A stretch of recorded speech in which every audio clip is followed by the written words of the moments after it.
Dominican media mission के दैनिक आहार में आपका स्वागत है।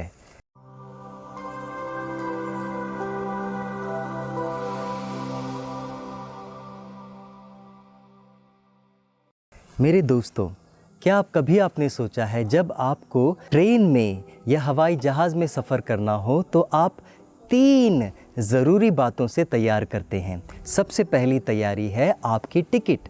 आप अपनी टिकट को ख़रीदते हैं। जो दूसरी तैयारी है वो ये है कि अपने सामान को आप पैक करते हैं।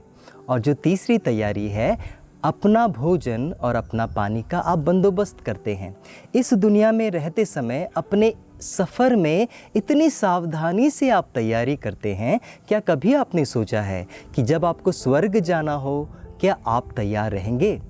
मैं आपको बताना चाहता हूँ, जैसा कि आज के सुसमाचार में प्रभु यीशु हमें बताते हैं। लूकस अध्याय 12 पद संख्या 35 में प्रभु हमें अपने दूसरे आगमन के विषय में बताते हैं। जब प्रभु यीशु अपने दूसरे आगमन में आए, मुझे क्या क्या चीज़ अपने साथ ले जानी है, मुझे कैसे तैयारी करनी है। विशेष करके 5 बैगेज मुझे तैयार करने हैं। सबसे पहला बैगेज, ईश्वर ने जो जिम्मेदारी मुझे दी है, मुझे उसे समझना है, उसे जानना है और उसे पूरा करना है। यही मेरी पहले बैगेज है।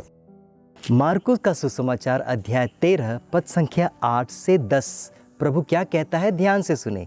प्रभु कहता है, एक देश दूसरे देश के विरुद्ध हो जाएगा, चारों तरफ युद्ध की अफवाहें फैलाई जाएगी, अशांति फैलाई जाएगी, साथ ही साथ आपको अदालत घसीटा जाएगा, आप पर कोड़े बरसाए जाएंगे और आप पर अनेकों प्रकार के अत्याचार होंगे। लेकिन इन सबों के बीच एक महत्वपूर्ण जिम्मेदारी जो प्रभु आपको याद दिलाता है वो ये है, पद संख्या 10, पहली आवश्यकता, सारे राष्ट्रों में सुसमाचार फैलाया जाए। भले ही अशांति ही क्यों न हो, भले ही युद्ध चलता ही क्यों न हो, भले ही आप पर कोड़े बरसाए जाए, आप ये जिम्मेदारी न भूलें। प्रभु कह रहा है, सारे संसार में सुसमाचार का प्रचार किया जाए। जो दूसरा बैगेज मैं आपको बताना चाहता हूँ, जो आपको अपने साथ ले जाना है, वो है अपने जीवन में आशा न खोएं। संत पौलुस टाइटस को लिखते हैं, चैप्टर 2 पद संख्या 11 से 13 तक 3 विशेष बातें बोलते हैं। सबसे पहला बात, ईश्वर ने आपको कृपा दी है। कृपा क्या है? ईश्वरीय मदद, स्वर्गीय मदद। इस दुनिया में जीवन जीने के लिए ईश्वर ने आपको कृपा दी है। और दूसरी बात, इसीलिए अधर्म के रास्ते को छोड़ दो, विषय वासना के रास्ते को त्याग दो। तीसरी बात, ध्यान से सुनिए, प्रभु कहता है, जब तक हमारी आशाएं पूरी न हो जाएं, जब तक हमारे मुक्तिदाता प्रभु यीशु पूरी महिमा के साथ प्रकट न हो जाएं, हम इंतज़ार करते रहें, ऐसा कहते हैं। तीसरा बैगेज जो हमें अपने साथ ले जाना है वो है, संभल कर रहें। प्रभु कहते हैं, आपका गलत मार्गदर्शन किया जाएगा। यही बात प्रभु अपने सुसमाचार मार्कुस अध्याय 13 पद संख्या 15 में बोलते हैं, बहुत से लोग मेरा नाम लेकर तुम्हारे पास आएंगे, तुम्हें बहकाने की कोशिश करेंगे। अपने कर्तव्य को याद रखें, माता कलीसिया के द्वारा दी गई शिक्षा को पकड़ कर रखें, कस कर पकड़ कर रखें और ईश्वर पर भरोसा रखें। चौथा बैगेज जो हमें अपने साथ ले जाना है वो ये है, एक दूसरे को हम सांत्वना देते रहें, अर्थात एक दूसरे की हिम्मत बांधते रहें।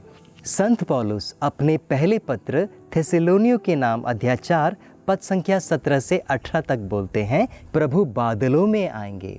दूसरी बात कहते हैं, हम भी प्रभु के साथ स्वर्ग में आरोहित कर लिए जाएंगे। और जो तीसरी बात प्रभु कहते हैं, ताकि हम हमेशा के लिए उनके साथ रहें। अब ध्यान दे प्रभु क्या कहते हैं, इसीलिए इन सब बातों पर चर्चा करते रहें और एक दूसरे को सांत्वना देते रहें। मेरे दोस्तों, 5वां बैगेज जो हमें अपने साथ ले जाना है वो ये है, आप अपने जीवन को इस तरह जिए मानो कि प्रभु आज ही नहीं, अब आपको लेने आ रहे हैं। ये 5 बैगेज आपके जीवन में होना ज़रूरी है। जैसा कि आप ट्रेन में सफ़र करते हैं बिना टिकट का, आपको इजाज़त नहीं है, ठीक उसी प्रकार इन 5 बैगेज को अपने साथ लेना अनिवार्य है जब प्रभु आपको लेने आएंगे। जी हाँ, इसी 2 शब्दों के बाद मैं आपको धन्यवाद और जय यीशु कहना चाहता हूँ। सबों को जय यीशु।